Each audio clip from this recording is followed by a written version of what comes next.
Have you ever been working on some knitting where you've got lots of different ends because you're doing lots of colour work, and these ends potentially you'll be doing the work and then sewing them in at the end?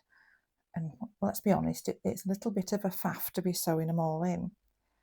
I can show you a way of knitting these ends in as you're doing the work.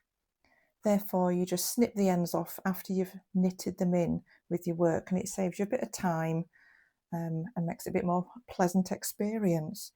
So the ends of the yarn, how are we going to lose these into the knitting?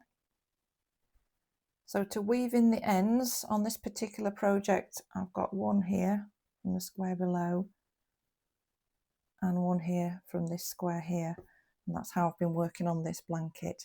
If you'd like to know how to make a mitre square blanket for yourself, I shall pop the video details of how to do that at the end of this video. You always want the right side of your work facing when you're going to weave in an end, because this end will be weaved in along the back and then it'll be visible.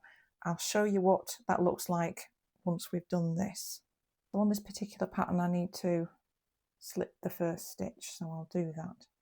So I shall take the end that I want to weave in and just lay it across the cross of the needles like so.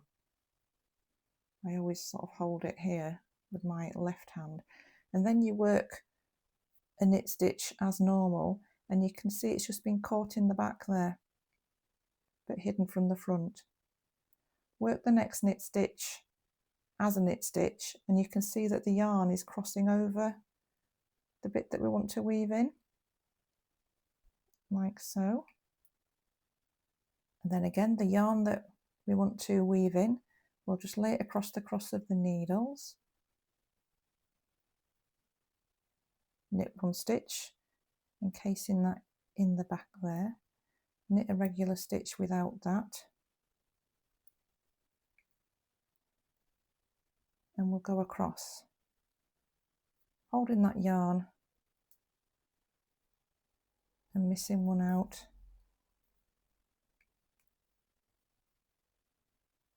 Working one stitch with the yarn there, and then this one here, you can just see it's going to hold that in place as well.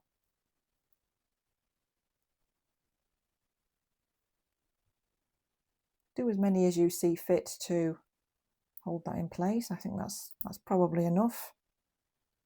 And that yarn is now tucked in along the back of the knitted work.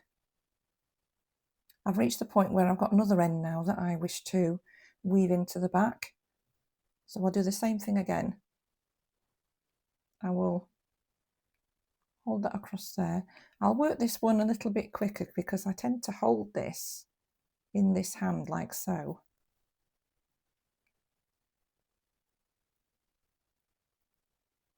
And then just sort of whip the thread over. And then sort of just move my finger to move that yarn so it's going to be encased in that stitch.